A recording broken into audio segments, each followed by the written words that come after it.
Kool the Gang celebrating, I can't believe this, their 50th anniversary as a band this year.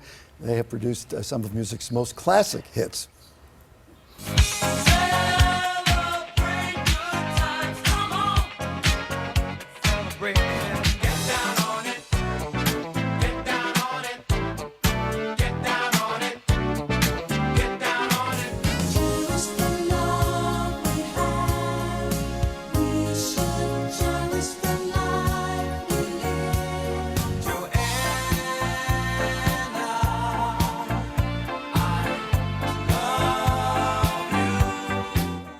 And that's just the beginning of that. Let's say good morning to Robert. Cool, how are you this morning? Ronald, George Brown, how are you? Nice to see you. Good morning. George, it was fun to watch you because you kept beat the whole time when you're looking at that. Oh yeah, that's a drummer. I mean, let's go back. You were like, what, 12, 13 when you started this thing? I was 14. Yeah. He was 13. I think George was 15. Yeah. And you guys couldn't afford even money, drums, right? And we couldn't afford drums. The first drum set we had, it was on like an aluminum pole for the cymbal, and we had like a floor tom-tom with no beater, and a. So what'd you do with the floor? You just hit it with a mallet? What'd you do? No, my foot just bang the drum. My foot, and Okay. we had a brush underneath the snare head, and that was it. You know, but at that point we were playing jazz, so. Yeah, so that was cool. A brush is cool in jazz. It seems that as the times evolved, you evolved either with the times or you even brought the times around. What was the magic in that? Well, like every 10 years there was a new movement for Kool the Gang. You know, the 60s, Sure. you know, we came up with the name Kool the Gang, Jazz Jacks, Kool and the Flames. Then the 70s it was the funky time period. And You were then the Flames, and then you thought, well, wait a minute, James Brown. Oh, we didn't want to have any problems with the Godfather. Yeah, you don't want to mess with him. He had the Flames. He had the Flames. Yeah, he had the Flames. We were playing the song Celebration before. If you got a penny for every time that song played at a party, at a wedding, at a ball game, whatever, you wouldn't be sitting here this morning, right? Yes, we would. Yeah, we still be singing. Yeah, we'll sit here and talk about it. Please tell me you got a penny for each time. You know, every time it rains. Yeah, how would you, I mean, that's one of the most played songs in the world. And I think people don't even think of it as a song anymore. It's just an anthem. Anthem. It's an that anthem. runs all the time. You play it in every show, right? Absolutely. You ever get sick of it?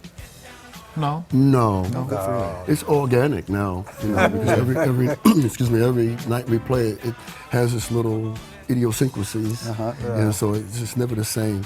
And I guess that must be an amazing feeling to have the audience sing it back to you. What's It's that an like? amazing, Yeah. it's amazing. How rewarding is that? Huh? And Sean has the audience sing the second verse. Okay, so they even do the second verse. He which did. is You do cool. the second verse. Yeah. All right, a question for you. We've talked to so many bands through the years. They all break up. They all hate each other. You know how that goes. What's the secret here? Or do you actually hate each other and you're fooling us? Well, I would have to say that when we first started, our mothers always told us, I mean the mothers of all of us, Yes. we said, whatever you do, stick together. And you're going to have arguments, you're going to have course. disagreements, but we always remember what Mama said, stay together. And the four original members, we're still together. And you know, we respect each other, Yeah. and we accept each other for idiosyncrasies and Yeah. eccentricities. So we know how much to push those buttons. Yeah, so you have it's a high space. respect. You know who you can do this to and who you can't do that Absolutely. to. Right? Is it true that you guys are the most sampled band in history? Yes, we are. We're the most sampled band in history. In fact, Funky George Brown is the most sampled drummer outside of James Brown's funky drummer. Yeah. Wow. And, you know, Congratulations. Thank you. Well, Thank that's, you. yeah. When James was living, he said he was the #1 most sampled. yeah.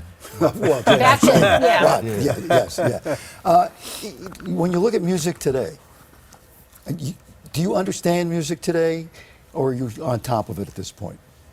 That would be a good discussion. Well, I don't think we could make that kind of music because we grew up listening to jazz, so it's a different approach to it. In the 70s, I think, was the greatest time to write songs and music. But the music today is it's hard to identify in some cases because it's a lot of rap. But I think all that's coming back now. Well, is this your first? This is your first album ever, right? This was what? Yes. 60. Wait a minute. Who are those kids? Look Look at you guys. 69. That was, 69. 1969, yeah. Wow. Yeah. After all of these years, because it's been 50 years, is there one song that really truly is your favorite, is that like picking a child, I guess? I would say it's like picking a child, really. Yeah, I would say so. I would say. Yeah. You know, it's amazing. I'm thinking about this. You guys started in jazz. There was a period of time where jazz was somewhat really popular in America. Now it's off to the side. You've managed to some extent, retain your jazz roots. You never let it go. So you managed to have it both ways, didn't you? Well, I would say, and I guess George and Khalees can comment on that. Our jazz was more of a cool jazz. We weren't like straight ahead. I mean, but we played with stages with McCoy Tyner and some of the other greats. But we always had our kind of a smooth jazz. Yeah, and you were cool, but you had funk. Absolutely. Mix the jazz with the funk, with the pop on top. Kool the Gang receiving congratulations. Your star on the Hollywood Walk of Fame. Only now? I think that's the same question. Yeah, it's about 25 years. Okay. Tomorrow at 11:30 a.m. and it is a pleasure. You have an album we can talk about? Well, we're always working on new material. Always, and, something next year. I could. Still Khalees performing. and George, they're the writers and the producers. They got plenty of material. You got lots of material. Oh, yes. Okay. We could talk about Wild and Peaceful. All right. Yeah. Landmark album for us. That's our landmark album, yes. All right. Thank you guys very, very Thank you, much. Steve.